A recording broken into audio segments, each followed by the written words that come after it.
al Señor Jesucristo a venir a su vida, y el Señor por su gracia nos recibió como sus hijos. En ese momento fuimos incrustados en el cuerpo de Cristo, y en ese momento fuimos sellados por el Espíritu Santo, y en ese momento fuimos también bautizados en el Espíritu Santo, un tema del cual yo creo que en algún momento hablaremos, porque hay mucha confusión entre ser sellados del Espíritu Santo, pero sobre todo en ser bautizado del Espíritu Santo. Lo que hemos podido ver en los dos capítulos anteriores que hayamos recorrido en el libro de los Hechos, el capítulo 2 y el capítulo 3, hemos podido ver cómo el Señor, en su gracia, en su propósito eterno, revistió de poder a la iglesia, y lo revistió a través del Espíritu Santo. Y el propósito por el cual Dios revistió de poder a la iglesia fue con el propósito de ser testigos. Porque no hay otra manera, hermanos, de hacer la obra del Señor, cualquiera que sea la tarea que Dios ponga en nuestras manos. Si vamos a hacer la obra como testigos suyos, lo tenemos que hacer a través de la manera en que el Espíritu Santo obra en nosotros. Si vamos a celebrar un culto y ofrecérselo como una ofrenda, como lo hemos hecho esta mañana, lo tenemos que hacer a través de la obra del Espíritu Santo. Porque hay dos formas básicas de servir al Señor: o lo hacemos en la carne o lo hacemos en el Espíritu. Pero todo aquello que hacemos en la carne no sirve para honrar y glorificar al Señor.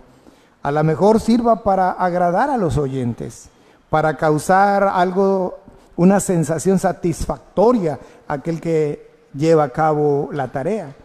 Pero para glorificar a Dios, hermanos, hay que estar llenos del Espíritu Santo. Y el Espíritu Santo vino a la iglesia tomándola como morada permanente, y Dios empoderó a la iglesia.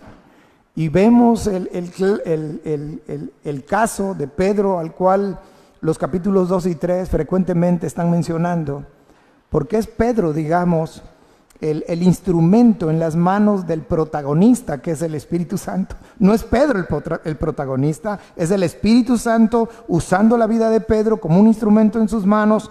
Predica en el capítulo 2 su primer gran sermón lleno del Espíritu Santo, un sermón cristocéntrico, un sermón que hizo que 3,000 personas vienen a los pies del Señor. Y Dios puso en gracia al pueblo, y el capítulo 2 termina diciendo que el Señor añadía a cada día los que habían de ser salvos. Pero en el capítulo 3 encontramos un escenario distinto, que termina casi igual que el capítulo 2, porque son acusados de que se estaban hablando en diferentes lenguas, diferentes idiomas. Dicen, pues es que estos están borrachos. Y dice Pedro, no, ¿qué pasó? Están llenos, pero del Espíritu Santo.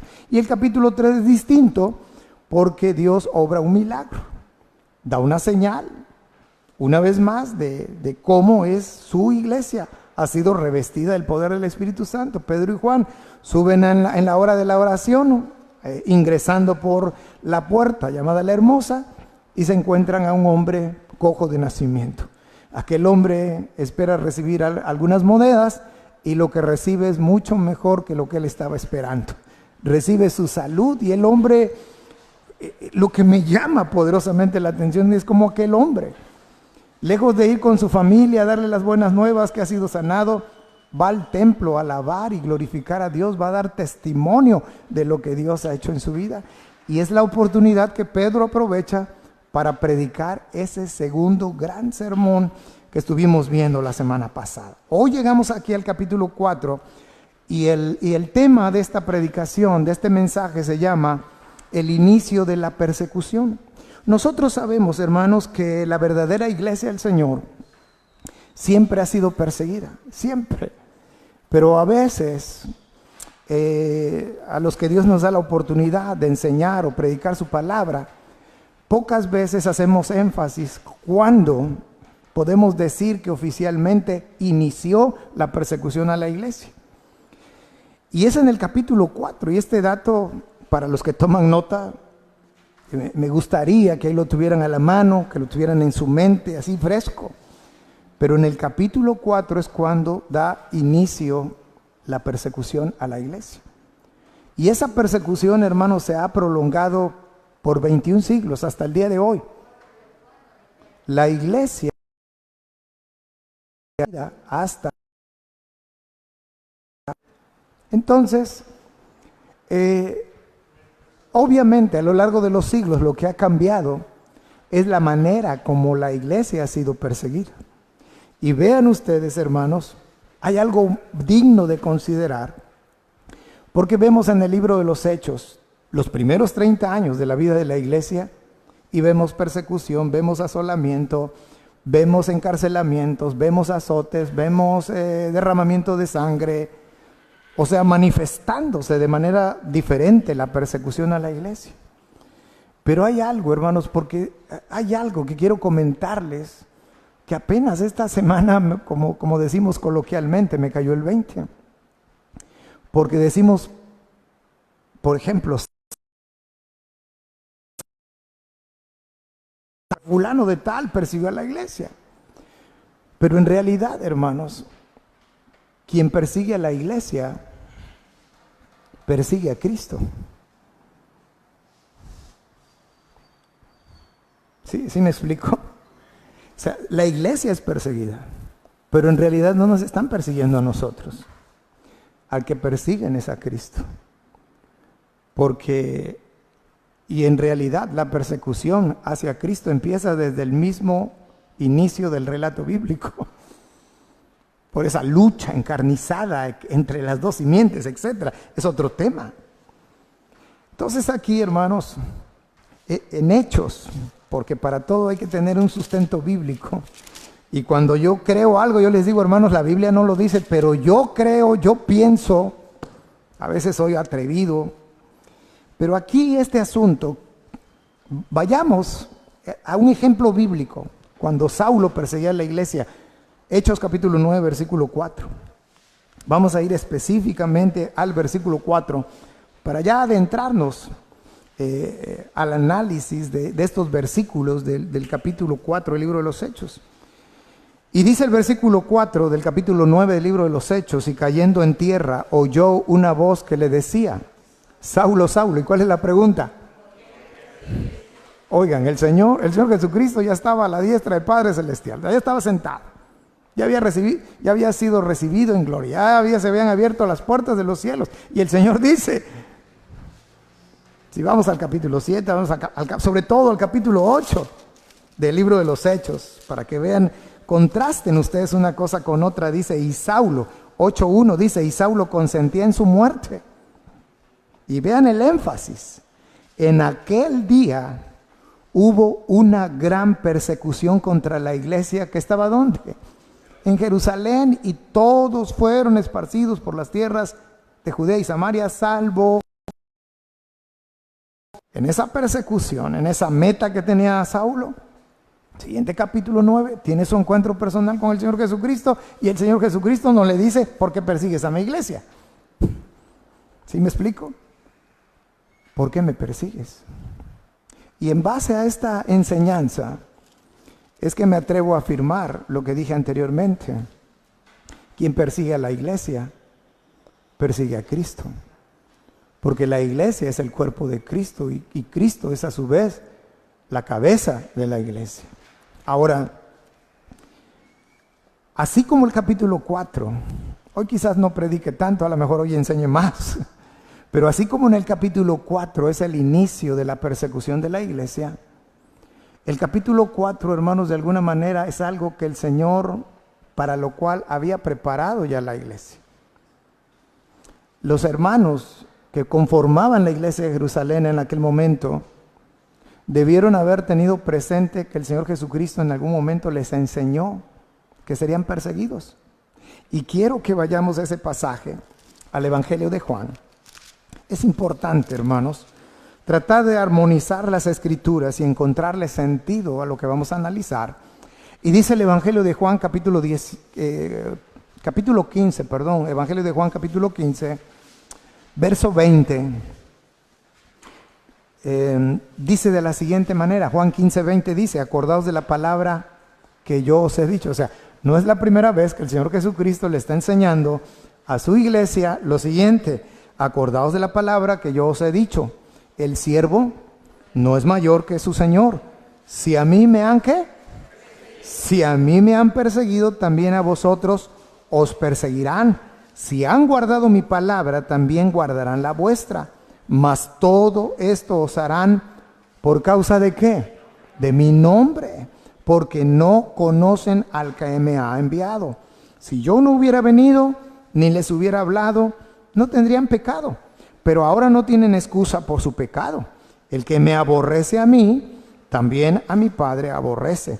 Si yo hubiese hecho entre ellos obras que ninguno otro ha hecho, si yo no hubiese hecho entre ellos obras que ninguno otro ha hecho, no tendrían pecado. Pero ahora han visto y han aborrecido a mí y a mi Padre. Pero esto es para que se cumpla la palabra que está escrita en su ley. Sin causa me aborrecieron, pero cuando venga, observen, la exactitud. Pero cuando venga el Consolador, ¿y quién es el Consolador? El Espíritu Santo. Pero cuando venga el Consolador, a quien yo os enviaré del Padre, el Espíritu de verdad, al cual procede del Padre, Él dará testimonio acerca de mí, y vosotros, ¿daréis qué? Daréis testimonio también, porque habéis estado conmigo desde el principio. Ahora sí, entrando en materia, Hechos capítulo 4. ¿Qué es lo que ocurre en Hechos capítulo 4? Ya lo leímos hace un instante. Dice: hablando ellos al pueblo, vinieron sobre ellos los sacerdotes con el jefe de la guardia del templo y los saduceos, resentidos de que se enseñase al pueblo y anunciasen en Jesús la resurrección de entre los muertos. Y les echaron mano y los pusieron en la cárcel hasta el día siguiente, porque ella era ya tarde. Hermanos, en estos primeros 3 versículos exactamente encontramos el inicio de la persecución de la iglesia.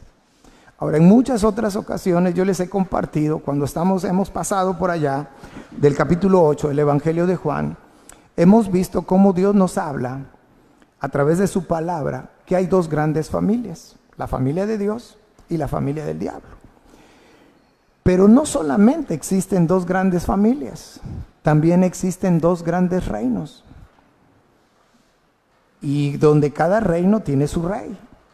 Así como la familia de Dios tiene un padre, que es Dios mismo, y donde la familia del diablo tiene un padre, y es el mismo diablo, así también hay un reino, donde en el reino de Dios, Dios es el rey, y donde Satanás es el rey en el reino de las tinieblas. Allá en Colosenses capítulo 1, versículo 13, ese versículo nos enseña que nosotros los creyentes hemos sido precisamente trasladados. Vean ustedes de la manera literal en la cual fue escrita ese verso. Dice: el cual nos ha librado de la potestad de las tinieblas y trasladado al reino de su amado Hijo. Colosenses 1:13. Entonces hay 2 reinos. Lo que los 3 versículos hablan es que Pedro todavía está predicando ese segundo sermón. Acuérdense ustedes, hermanos, que la división en capítulos no es producto de una inspiración divina. La Biblia, hasta cierto punto, se escribía en rollos, y no había esa división en capítulos, en versículos, etc. Entonces nunca se fue tan exacto y tan preciso en todas las porciones para dividir exactamente cada tema en cada capítulo. Entonces, que no nos sorprenda a nosotros el saber que Pedro aún está predicando, porque ya terminamos el capítulo 3, donde Pedro aún está predicando. Y dice: pues ya, Pedro dijo: ¿a quién entrega su vida al Señor? Cantaron, vinieron al altar y se acabó. No. Pedro sigue predicando. Vean la precisión de la escritura. En el versículo 1 dice: hablando ellos al pueblo. Es como si ahorita que estoy compartiendo la palabra del Señor, alguien entrara, hermanos, y me impidiera seguir predicando. Es exactamente la misma figura. Es el ejemplo más exacto que podemos dar. Que simple y sencillamente no me permitieran seguir predicando. Bueno, fue exactamente lo que hicieron con Pedro. Hablando ellos al pueblo, vinieron sobre ellos los sacerdotes con el jefe de la guardia del templo y los saduceos. Y es así, insisto, como inicia la persecución a la iglesia. Los tomaron por sorpresa, les impidieron que terminaran de predicar y los encarcelaron. Ahora, ¿por qué hablaba yo de los reinos? Porque también fue algo impactante para mí esta semana mientras preparaba el bosquejo, fue algo impactante para mí. Cómo a través de este hecho, hermano, se vuelve a quedar muy en claro que no solamente es hablar de que existen dos reinos y que cada reino tiene un rey, o que existen dos familias y que cada familia tiene un padre, sino la manera en la cual cada una de esas familias o cada uno de esos reinos proceden de manera distinta. Porque siempre estamos hablando del testimonio. Yo los animo a que guardemos un buen testimonio donde quiera que vayamos. Les he dicho que Veracruz es como un pueblito, que todos nos conocemos con todos, y si no nos conocemos de manera directa, fulanito conoce a sutanito y ¡ay! Uno se queda, ¿qué cosa? Bueno, podemos observar aquí cómo el reino de las tinieblas, el reino de Satanás, usó algunos instrumentos en sus manos. Dios usa la vida de sus hijos para que la vida de nosotros sea un instrumento en sus manos. Pero así como Dios utiliza nuestra vida para ser un instrumento en sus manos, también el diablo utiliza a sus propios instrumentos. En estos 3 versículos nos habla acerca de los sacerdotes y nos habla también acerca de los saduceos. Esos 2 grupos quedan. Y como les he dicho, la iglesia del Señor Jesucristo no era la única iglesia existente en ese tiempo. Y el Espíritu Santo vino sobre la iglesia que fundó el Señor Jesucristo para acreditar a la iglesia y para hacer una distinción de todas las demás iglesias. Ahora, si observamos, y quiero permitirme leer otra vez esos 3 versículos, usted con sus vistas sígame, pero trate de vivir lo que estos 3 versículos nos enseñan. Dice, hablando ellos al pueblo, vinieron sobre ellos los sacerdotes, con el jefe de la guardia del templo y los saduceos, resentidos. Ahí nos está diciendo que sentían en su corazoncito. Estaban bravos. Me da la impresión que tenían hasta odio jarocho. Estaban resentidos de que se enseñase al pueblo y anunciasen en Jesús. Ahora, este tema no es un tema cualquiera, porque ellos estaban enseñando acerca de la resurrección de entre los muertos del Señor Jesucristo. Es un tema doctrinal, es una doctrina. Y muchos tropiezan con la doctrina. Y poco sabemos de los grupos, pero aquí se menciona a los sacerdotes y se menciona a los saduceos. Eran 2 grupos religiosos distintos, pero los saduceos no creían en la doctrina de la resurrección de entre los muertos. Entonces estaban bravos, pues. Y decimos, no podemos seguir que ellos sigan predicando esta doctrina. Y dice el versículo 3, y les echaron mano y los pusieron en la cárcel hasta el día siguiente porque era ya tarde. Ahora, fíjense de qué manera operaron este grupo que pertenece al reino de las tinieblas. Y traté de anotar algunas cosas, cómo operaron.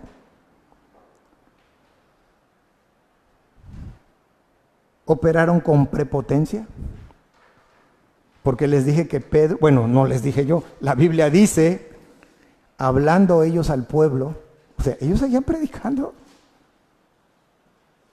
pero llegó ahí la guardia con los sacerdotes y los saduceos y dijeron, aquí se queda todo, vámonos, al bote. ¿Cómo actuaron? Con prepotencia. Actuaron utilizando un medio de intimidación. Porque al mismo tiempo que tomaron preso a Pedro y a Juan, están mandando un mensaje no verbal a todos los que están ahí oyendo. ¿Sí me estoy explicando, hermanos? O sea, Todos ustedes que crean en esto y luego prediquen van a correr la misma suerte.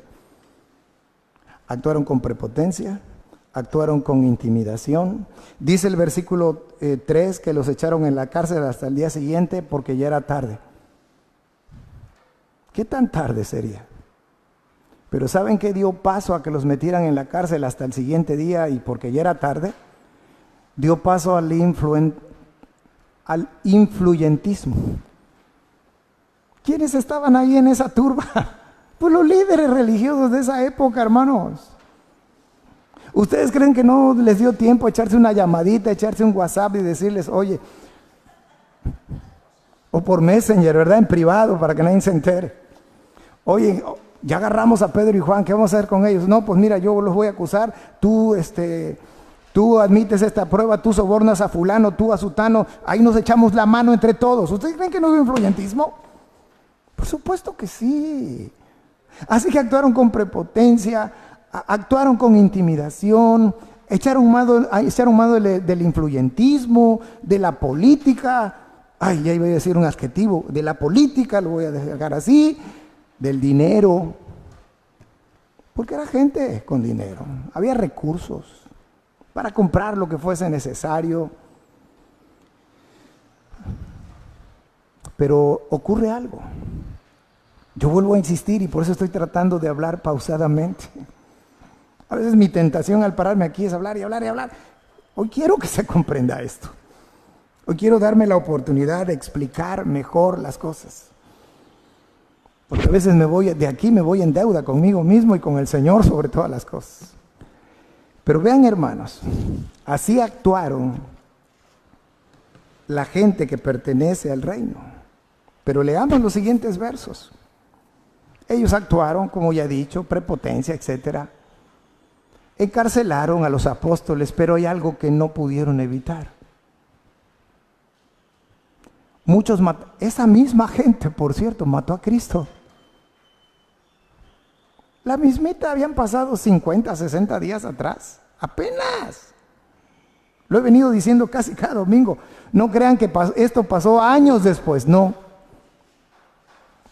7, 8 semanas después está ocurriendo esto de la muerte del Señor Jesucristo. Pero así como mataron al Señor Jesucristo y no pudieron impedir que Él resucitara, así como a lo largo de los siglos ha impedido el diablo quitar de nuestras manos la Biblia y no lo ha podido, y como no lo ha podido, ha querido desacreditar la palabra del Señor y tampoco lo ha podido. Aquel día que estaba predicando Pedro y llegaron abruptamente a cortar la predicación de Pedro, no pudieron evitar que muchos creyeran. Y leamos el verso 4, hermanos, pero muchos, y yo digo, Señor, ¿cuánta gente había ahí oyendo? Pero muchos de los que habían oído la palabra, ¿qué cosa? Creyeron, hermanos. Creyeron, y observen lo siguiente, y el número de los varones. Ojo con esos pequeños, grandes detalles. ¿Fueron cuántos? ¿Y los tres del capítulo 2? ¿En cuántos días? Como en 60 días. Ahora, regresando al tema de los varones. ¿Por qué varones? ¿No contaban quiénes? No contaban, no, había mujeres ahí que habían creído. Y seguramente había niños ahí.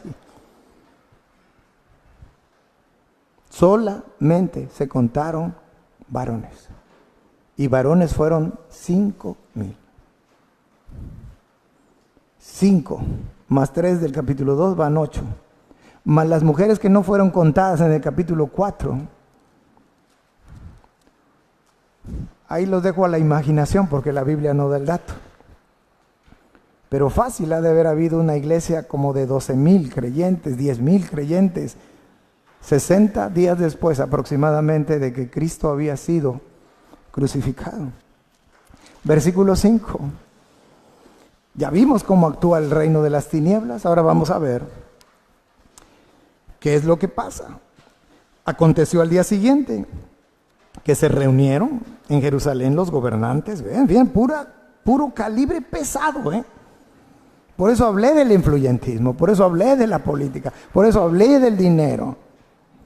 Dice, aconteció al día siguiente que se reunieron en Jerusalén los gobernantes, los ancianos y los escribas, y les va a sonar familiar estos nombres, y el sumo sacerdote Anás y Caifás, 60 días antes habían actuado, habían sido ahí, y Juan y Alejandro y todos los que eran de la familia de los sumos sacerdotes. Y poniéndolos en medio, les preguntaron, ¿con qué potestad o en qué nombre habéis hecho vosotros esto? Imagínense estar, no sé, imagínense estar en presencia del presidente de la República con todo su gabinete y que te estén cuestionando acerca de algo y tú empiezas así como que a cantinflear, a tartamudear porque no sabes qué decir y ponerlos en aprietos para que con su propia respuesta, con su propia boca, tengan elementos para enjuiciarlos. Y el diablo siempre actúa así. Porque el diablo siempre va a tratar de desacreditar la obra que Dios hace. Y ellos preguntan, ¿con qué potestad? O sea, ¿con qué poder ustedes han hecho eso? ¿O en qué nombre lo han hecho? Han de haber dicho ahorita, con esta pregunta los acabamos. Pero vean exactamente lo que pasó. Y vean ustedes y contrastemos, hermanos, cómo actúa alguien que pertenece al reino de las tinieblas y cómo debemos todos los que pertenecemos al reino de la luz reaccionar ante las diferentes circunstancias. Pero tratemos de empatizar por algunos instantes con Pedro y Juan que están en la cárcel, que han sido violentados, que han sido amedrentados o han intentado amedrentarlos, han usado el influyentismo, de manera injusta los metieron en la cárcel, están ante todas las autoridades de aquel día. ¿Y qué fue lo primero que dijo Pedro? Señores, soy inocente, somos inocentes. No hemos matado a nadie, no hemos hablado mal de nadie. Señores, les prometemos que jamás lo volveremos a hacer. Así empezó. Bueno, Pedro lo único que dijo, bueno, tú quieres saber con qué poder o con qué autoridad. ¿Lo quieres saber realmente? Bueno, ahí te voy, ¿estás preparado? Toma nota. Verso 8. Entonces Pedro, aclarando eso, lleno del Espíritu Santo,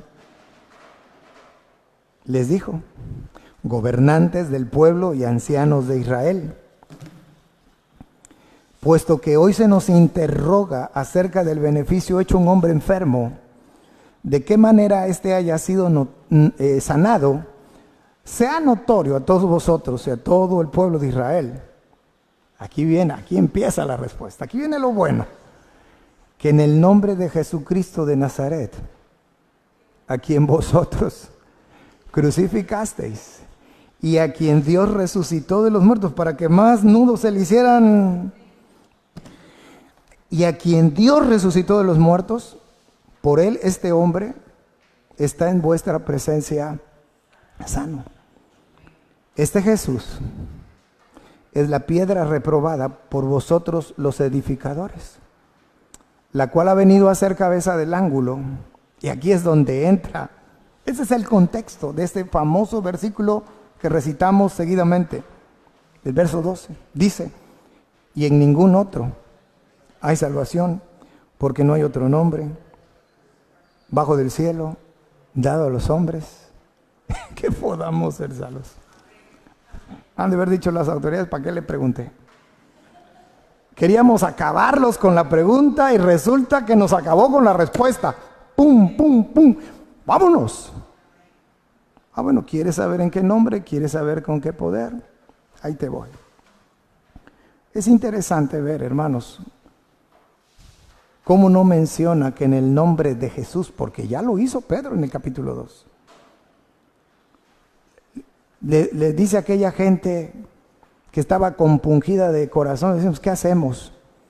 Y él les dijo, arrepiéntanse en el nombre y bautícense en el nombre de Jesús. Pero acá no dice, no usa las mismas palabras. Acá está haciendo alusión del origen del Señor Jesucristo. Todos sabemos que nació en Belén, pero creció en Nazaret. Dice que en el nombre de Jesucristo de Nazaret. Nazaret era un pueblo, hermanos, mal visto. Uno de los seguidores del Señor Jesucristo alguna vez preguntó, ¿de Nazaret puede salir algo bueno? Y ese pueblo, esa aldea de Nazaret era mal vista por una simple y sencilla razón. En Nazaret se estableció un campamento de soldados romanos. Esa era la razón. Y desde entonces Nazaret fue mal vista. ¿Por qué? Porque el imperio romano en esa época tenía subyugado al pueblo de Israel. Entonces etiquetaron a todo lo que salía de Nazaret, era malo. Y ahora les dice, Pedro dándole respuesta, y además aclarándoles que ellos fueron los asesinos. Ellos fueron los autores intelectuales de la muerte del Señor Jesucristo, y les vuelve a recordar que el Señor Jesucristo ha vencido la muerte con poder. Y en ese nombre, en el nombre del Señor Jesucristo, aquel hombre que había sido sanado, que había nacido cojo de nacimiento, por el poder y la autoridad de nuestro Señor Jesucristo, ese hombre había sido sano. Ahora, siempre que nosotros como parte de la iglesia somos utilizados por Dios para ser un instrumento en sus manos, siempre de parte del reino de las tinieblas vamos a recibir un cuestionamiento similar al que recibieron Pedro y Juan. Hablamos de la Biblia y hablamos con pasión de la Biblia y decimos que la Biblia es la verdad absoluta e inerrante de Dios, ¿no es cierto? Pero del reino de las tinieblas recibimos una pregunta que a veces nos vuela la cabeza, más bien nos enmudece. Y nos dice, ¿y cómo tú sabes que la Biblia no tiene errores? ¿Y cómo tú sabes? ¿Cómo tú me puedes asegurar que un libro escrito por hombres no tiene errores? Blup. Y empezamos a tragar gordo y empezamos a sudar y empezamos a sentir nervios y ya nos intimidaron. Porque esa es una de las estrategias que el reino de las tinieblas usa a intimidarnos. Y ya no sabemos qué decir. Oye, mejor te voy a traer a mi pastor para que te responda esas preguntas, porque yo me declaro incompetente por el amor de Dios.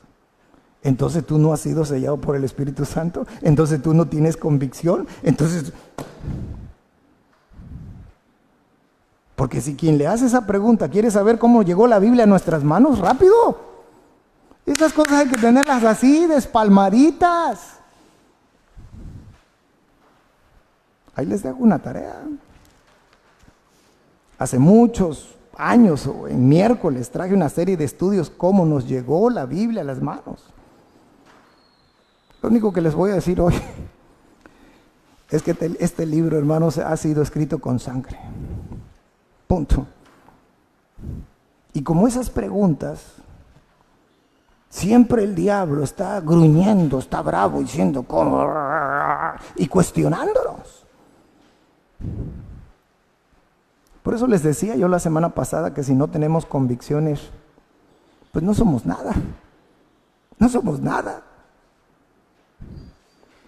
Hace muchos años vino un ancianito, y no lo dijo en sentido peyorativo, vino un anciano, muy anciano misionero aquí a la iglesia, y fue una de esas frases que también se me quedó grabada, y decía que el hermano en su enseñanza, decía el hermano que aquel que no sabe lo que cree, en realidad no cree en nada. Porque nosotros deberíamos saber, hermanos, y no lo digo para sentirlos incómodos esta tarde, pero deberíamos saber cómo nos llegó la Biblia a las manos. Deberíamos saber cuál es. Hay un libro que así se llama, por cierto. Deberíamos al menos leer un pequeño libro que se llama El rastro de la sangre para saber a dónde continúa la historia de aquella primera iglesia en Jerusalén. Cómo vino y cómo llega hasta el día de hoy. Y esa iglesia se llama Iglesia Bautista Berea. No es la única, pero somos parte de esa historia. Porque inclusive, yo voy a decir algo aquí con todo respeto, pero no hay. La Iglesia Bautista no surge de la Reforma. Hay que leer la historia. No surge de la historia. No surge de la Reforma, perdón. Pero hay que tener estar documentados, haber leído y tener nociones de cómo la iglesia va cursando. Y vamos leyendo en la historia y de repente nos encontramos un grupo llamado Anabaptista, los rebautizadores. Pero ahí le voy a parar porque me voy a picar. Entonces, lo primero, hermanos, que Pedro es decirles por quién ha sido hecho ese milagro o esa señal. Ha sido por el poder y ha sido en el nombre de nuestro Señor Jesucristo, a quien ellos mataron, a quien ellos crucificaron, pero que al tercer día el Señor lo resucitó. Ahora, ¿cómo Pedro va a dar esa respuesta? Vuelvo a insistir en el mismo punto. Lleno del Espíritu Santo. Lleno del Espíritu Santo. ¿Quién es el Pedro de los evangelios, hermanos? Un Pedro como muchos de nosotros. Creyente, sí, creyente. Pero un hombre que espiritualmente subía y bajaba y subía y bajaba. Un hombre inestable espiritualmente. Un hombre que amaba al Señor, sin duda, pero que tuvo sus miedos, tuvo sus fallas, tuvo sus negaciones, pero en el libro de los Hechos todo cambió para él. ¿Por qué? Porque dice el versículo 8 que entonces Pedro, lleno del Espíritu Santo. También en las predicaciones anteriores yo les he dicho, hermanos, nadie puede dar lo que no tiene. También la Escritura dice que de la abundancia del corazón, ¿qué cosa, hermanos? Si nosotros la mayoría del tiempo nos mantenemos ocupados en las cosas del mundo, en las cosas que no tienen nada que ver con alimentar nuestra vida espiritual, pues ¿qué va a salir a la hora de la hora? No, Dios nos está diciendo a través de estos capítulos cómo Pedro aprovechó cada oportunidad para glorificar su nombre. Nosotros, hermanos, a cada momento el nombre de Dios. Los que pertenecen al reino de las tinieblas, les voy a recordar el primer adjetivo que le puse a ese grupo: prepotentes. Y hermanos, ¿alguna vez hemos actuado de manera prepotente? A veces vamos a algún centro comercial, al banco, vamos aquí y actuamos de manera prepotente. Si vamos al banco, alguno le dice: señorita, no le vengo a pedir prestado, no le vengo a pedir un favor, es mi dinero. Así los tratan a los de Telcel, ¿verdad? ¿Todavía sigues en Telcel? Bueno, estamos haciéndole comercial a Telcel. Y el domingo, ay, aleluya, gloria a Dios, Cristo vive. Y el lunes llegas echando rayos y centellas y se te olvida que eres cristiano y le echas 2, 3 ajos ahí, como decía mi abuela. Ajos y cebollas, decía mi abuela. No. Pedro no les dijo: ustedes son injustos. Esto que nos están haciendo no es justo. Ustedes no tenían por qué irme a interrumpir mi sermonzote que estaba yo predicando. No se quejó, no dijo nada. Él se enfocó en lo que los señores querían saber y los acabó. Entonces esta enseñanza, hermanos, no nos muestra nada más. Una vez más, el valor de Pedro y la llenura. El valor que por estar lleno del Espíritu Santo Pedro obtuvo. Porque a veces encasillamos la Escritura nada más. Tratemos de ir un poquito más abajo.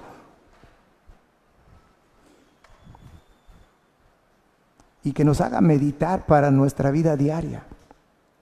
De qué manera nosotros accionamos, pero también, hermanos, de qué manera reaccionamos. El mundo está lleno de injusticias, lo que nos comentabas, hermano Raúl. Y no quiero seguir metiendo el dedo y la mano y el brazo. Pero el mundo está lleno de injusticia. Hubieras hecho tu berrinche y decir, renuncio y es irrevocable. Lo hemos visto aquí en las iglesias, hermanos, renuncian de manera irrevocable. Por favor, qué ridículo y absurdo y fuera de lugar con berrinchitos a otro lado. ¿Por qué no reaccionar con madurez espiritual? Con cierto grado de llenura del Espíritu Santo. Es más, hay cosas que abarcan otros terrenos. ¿Sí me estoy explicando, hermanos? Nosotros no pertenecemos al reino de las tinieblas, por el amor de Dios. Y no solamente tiene que ver con las reacciones, tiene que ver con la acción natural. A veces nos enganchamos en cosas, pues está bueno el ambiente y le entramos y lo que fuere. No, nosotros somos del reino de la luz, somos del reino de Dios, el reino de Cristo, de eso somos. Y todo cuenta. Y Pedro en el versículo 11 dice, este Jesús es la piedra reprobada por vosotros los edificadores. Y aquí viene otra enseñanza que quiero compartirles. Para algunos va a ser recordatorio, para otros va a ser aprendizaje, porque Pedro dice, la cual ha venido a ser cabeza del ángulo. Muchos no saben, pero en la antigüedad era muy común, sobre todas las cosas, construir los grandes arcos. Y uno a veces se pregunta, bueno, ¿y estos arcos cómo son sostenidos? Porque surgen de los pilares que están aquí a los lados, pero la piedra da la imagen, ese semicírculo da la imagen de estar simplemente volando, de estar en el aire. Pero los canteros, los que picaban la cantera, lo que hacían era esculpir cada piedra, cada roca, de tal manera que ese ángulo, ese semicírculo, la piedra de en medio, arriba, esa piedra se denominaba la cabeza del ángulo. ¿Por qué? Porque esa piedra, de esa piedra dependían las demás piedras. Si esa piedra no encajaba, imaginemos que la piedra va aquí, si esa piedra no encajaba perfectamente y apretaba a las demás para sostenerse en el aire, todo se venía abajo. ¿Sí me expliqué? Bueno, ese es el ejemplo que Pedro está ocupando.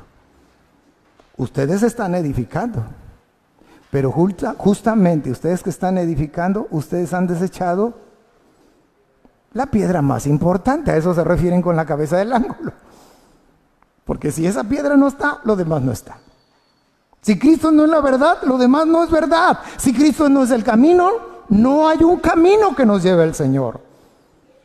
Porque Él es la cabeza del ángulo. Ahora, dice el verso 12, y en ningún otro hay salvación, porque no hay otro nombre bajo el cielo dado a los hombres en que podamos ser salvos. Yo quiero terminar esta tarde, hermanos, recordando un pasaje que escribió Pablo, lleno del Espíritu Santo. Y Pablo, no lo traje anotado, así que probablemente necesite de la ayuda de ustedes.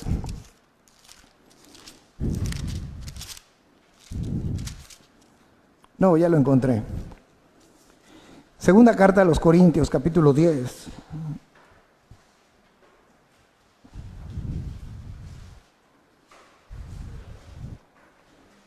Segunda a los Corintios, capítulo 10.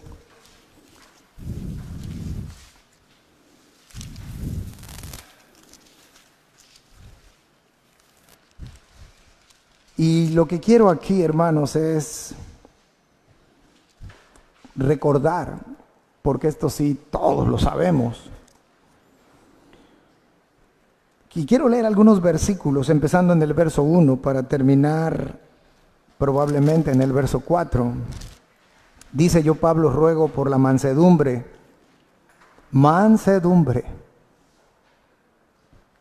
y ternura de Cristo. ¿Cristo a qué reino pertenece, hermanos? ¿Al de las tinieblas o al de la luz? Y lo tenían ahí crucificado, martirizado. Y su primera frase, la recordaba hace 8 días, la primera frase en la cruz fue: Padre, perdónalos, porque no saben lo que hacen. No echó rayos y centellas, ni ajos ni cebollas. Él respondió con amor, con una provisión. Y Pablo trae a su mente eso y dice: os ruego por la mansedumbre y ternura de Cristo, yo que estando presente ciertamente soy humilde entre vosotros, mas ausente soy osado para con vosotros. Ruego pues que cuando esté presente no tenga que usar de aquella osadía con que estoy dispuesto a proceder resueltamente contra algunos que nos tienen como si anduviésemos, ¿cómo? Y el clásico: ¿ese es cristiano? Ese es el clásico. No, pues, verso 4. Pues aunque andamos en la carne, ojo para los que dicen: es que la carne, es que no me pude controlar porque la carne. Aquí nos vamos a poder dar cuenta que no es un argumento aceptable para Dios. Y dice: pues aunque andamos en la carne. ¿A qué se refiere que andamos en la carne? ¿Que le andamos dando rienda suelta a nuestros apetitos, a nuestros deseos? No, se refiere a que estamos todavía en el cuerpo. Porque andamos aún en la carne, pero ojo, no militamos según la carne. O sea, no militamos, somos del reino de la luz, pero no militamos según el reino de las tinieblas. Verso 4. Porque las armas de nuestra milicia, ¿qué cosa, hermanos? Pedro y Juan pudieron haber dicho, les pudieron haber dicho hasta la despedida. No fueron prepotentes. No les dijeron: nosotros somos predicadores de Cristo Jesús y vamos a orar para que les mande fuego del cielo. Lo pudieron haber hecho. Pues habían sanado a un hombre cojo de nacimiento. Claro que Dios no está para complacer caprichos, ¿verdad? Ni malos deseos. ¿Por qué no lo hicieron? Porque las armas de nuestra milicia, ¿qué cosa? No son carnales, sino poderosas en Dios. ¿Para qué? Oigan, aquellos querían poner en duda al pueblo por quién había hecho el milagro. Y le hicieron una preguntota que quién sabe si yo hubiera sido capaz de responderla correctamente. Pero les dijo: ustedes lo mataron. Ese que ustedes mataron, el Señor lo resucitó.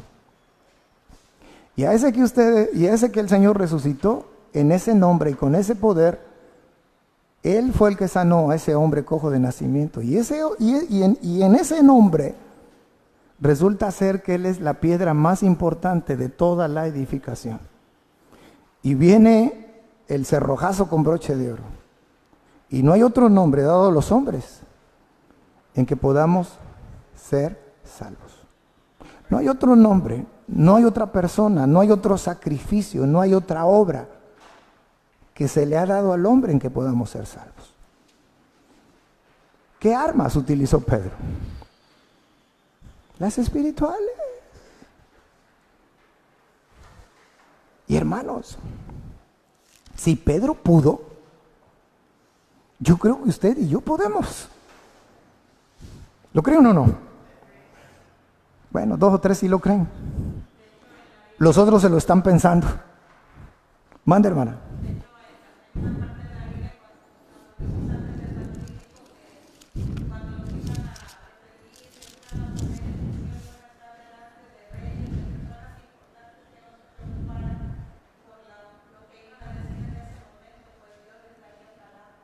Exacto.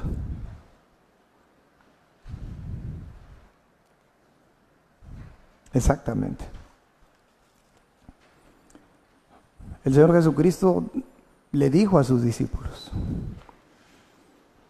que tenían que ser astutos como serpientes, pero mansos, no mensos, mansos como palomas. He venido repitiendo mucho el pasaje que Pedro escribe, pero en sus cartas, donde nos invita a estar preparados, siempre. ¿Para qué? Para presentar defensa. Fíjense, defensa. Fíjense la palabra que usa la Biblia, defensa. Y es lo que uno hace. No significa que te vas a pelear, que te vas a ofender, que vas a ser prepotente, que vas a ser intimidante. No, porque no predicamos el evangelio del terror. Pero si alguien cree que por sus buenas obras va a ir al cielo, está bien que nos quedemos callados, está bien que dejemos a la persona en el error, está bien que nosotros asentemos con él y aprobemos con esa persona que todos los caminos llevan al cielo. No. Ahí es a lo que se le llama defensa. Y uno decir, eso no es lo que la Escritura lleva. Y empieza uno a hacer defensa. ¿Sí me explico? Entonces, hermanos, leo por último el verso 5 de 2 Corintios 10, dice, derribando argumentos y toda altivez que se levanta contra el conocimiento de Dios y llevando cautivo todo pensamiento a la obediencia a Cristo. Entonces, hermanos, si Dios hubiera tenido otros planes en el momento en el que Él nos salvó, en ese momento Él nos hubiera arrebatado. Él nos hubiera dicho, este ya es mi hijo, me lo voy a llevar al cielo, para que no tenga luchas, para que no tenga pruebas, para aislarlo del mundo. El mundo está tan cochino que mejor lo voy a aislar del mundo, porque mi hijo está recién pulidito, lavadito, enceradito, está limpio, no me lo llevo. No, nos dejó aquí para ser aborrecidos, así como aborrecieron a nuestro Señor. Pero recuerden algo, que cuando nos aborrecen, no nos aborrecen a nosotros, porque no persiguen a la iglesia, persiguen a Cristo. Que por favor no se nos olvide eso, porque yo sé que algunos de ustedes sí se han ocupado a lo largo de los años de hablar de Cristo, hablar de su evangelio, y la mayoría de las veces les dicen no lo están rechazando a usted. No están rechazando su mensaje, están rechazando a Cristo. Si de repente nos vemos en alguna situación incómoda, hermanos, echemos mano de las armas, pero que no sean armas carnales, sino que sean armas, como dice Pablo en 2 Corintios, armas poderosas en Dios. Pero para que nosotros estemos listos, es necesario, hermanos, y aquí vengo otra vez a la carga, que todos los días cultivemos nuestra relación con Dios. Yo una vez más lo invito a que no haya un solo día sin que usted ore. Dios ya sabe todas las congojas que tenemos, Dios ya las sabe. Pero busque a Dios. Y le recuerdo que no solamente debemos orar por las necesidades que tenemos. Un día usted venga a los pies del Señor en oración y dígale, Señor, gracias. Gracias por la vida, gracias por la salvación, gracias por esta casa, gracias por mi familia, gracias por mi trabajo. Gracias, gracias, gracias, gracias, gracias. Olvídese de las peticiones. Por lo menos un día resistamos la tentación.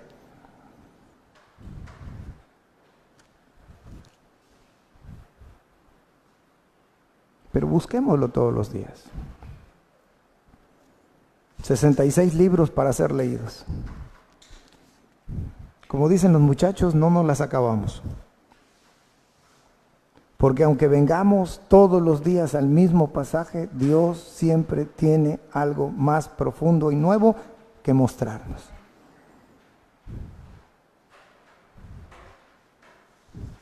Vamos a ponernos en pie. Ya no los quiero cansar con lo mismo.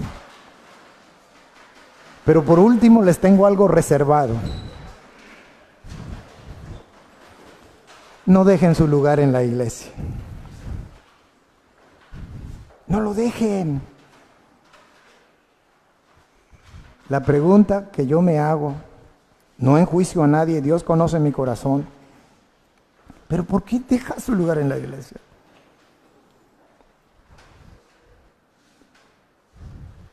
Yo les he dicho, llega a visita, eduque a sus visitas. Es decir, a ver, me vas a visitar, las puertas de mi casa están abiertas cuando quieras visitarme, pero yo, el domingo a las 10, de 10 a 2 no te puedo recibir. ¿Por qué? ¿Tienes un compromiso? ¿Vas al trabajo? ¿Vas? Sí, tengo un compromiso. Tengo un compromiso con el pastor. No, ¿verdad? Oigan, ¿por qué no reaccionan? Se quedan todos así. ¿Con quién es el compromiso, amados hermanos? ¿Con quién? Hasta que no respondan como yo quiero que respondan, no nos vamos. Es con Dios, ¿no es cierto? Con el Rey de Reyes, exacto. Oigan, porque a la familia y a los amigos se les antoja ir el domingo a la hora que usted tiene que para venir a la iglesia. Pero la culpa no son de los familiares o amigos, la culpa es de usted. ¿O de quién es la culpa? Si usted tiene un compromiso con Dios, usted no deje su lugar en la iglesia. Y algo le he aprendido a mis hermanos pentecostés. Aunque usted esté enfermo, no deje su lugar en la iglesia. Yo sé que hay casos especiales, no crean que arraso parejo. No, hay casos muy especiales. No pueden estar mucho sentados, no pueden estar mucho parados, no pueden esto, no pueden lo otro. Y hasta quizás me vi desafiante la semana pasada o hace 15 días que traté el tema. Y yo le dije, ustedes conocen a los hermanos que hacen un esfuerzo adicional para venir a la casa del Señor por cuestiones de salud. Pero hermanos, por un dolor de cabeza, un dolor de estómago, un dolor de muela, yo sé que hay dolores fuertes. Pero yo nada más pregunto, ¿y si se queda en su casa se le va a quitar? Si se queda en su casa le va a disminuir. Claro, a lo mejor usted está pensando, perdón por la expresión, botarse en la cama, ¿verdad? ¿Por qué dejamos nuestro lugar en la iglesia? Porque estamos cansados. ¿Por qué estamos cansados? Es que trabajé mucho, hermano, la semana estuvo muy pesada. ¿Y quién te da el trabajo? ¿Y quién te dio la vida? ¿Y quién te dio las fuerzas? ¿Y quién te dio la habilidad? ¿Y qué obtuviste a través de ese trabajo? Tu remuneración. ¿Y de dónde viene? Entonces, hay por lo menos 3. Puedo mencionar una cuarta, pero ya no la voy a mencionar, porque eso es para otro nivel espiritual. Pero 3 cosas sencillitas.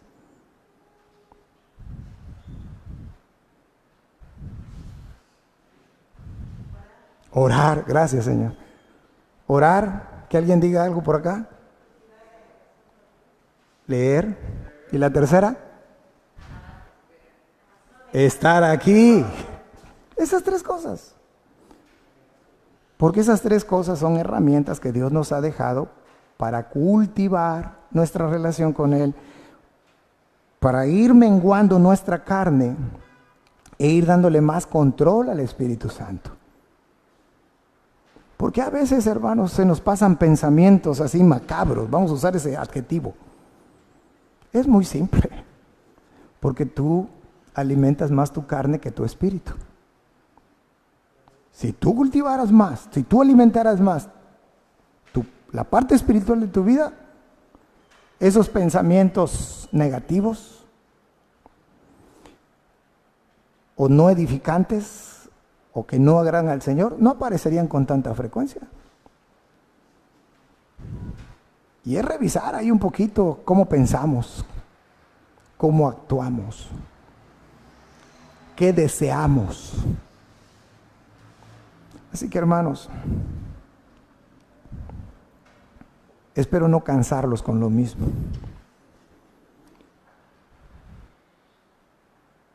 Pero yo sigo creyendo que si Dios nos ha traído al libro de los Hechos, es porque Dios quiere animarnos a seguir un patrón como iglesia, como lo fue la primera iglesia en Jerusalén.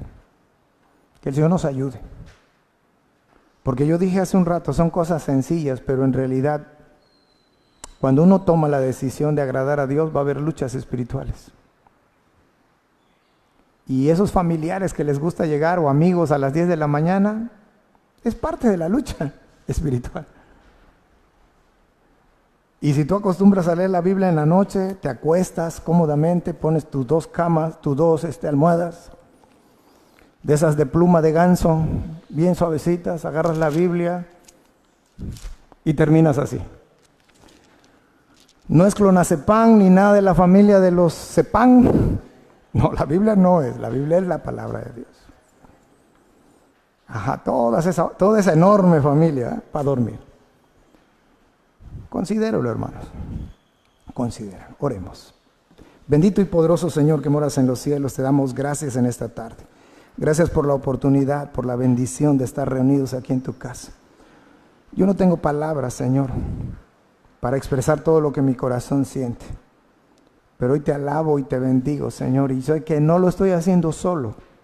También mis hermanos que están aquí, los que están siguiendo esta transmisión, lo están haciendo. Gracias por habernos alimentado de la manera como lo has hecho esta mañana, Señor. Nos vamos llenos de ti por haber estado en una plena comunión contigo, Señor. Gracias por bendecir nuestras vidas de la manera como lo haces, Señor. Gracias por cuidar de nosotros. Gracias por enseñarnos, por aconsejarnos, por corregirnos, por animarnos a seguir adelante, pero dependiendo única y exclusivamente de ti. Te pedimos hoy, Señor, que nos ayudes en nuestras debilidades. Tú conoces de qué pie flaqueamos, Señor. ¿A dónde está nuestro talón de Aquiles? Y queremos pedirte, Señor, porque por sí solos nunca podremos dominar esa debilidad.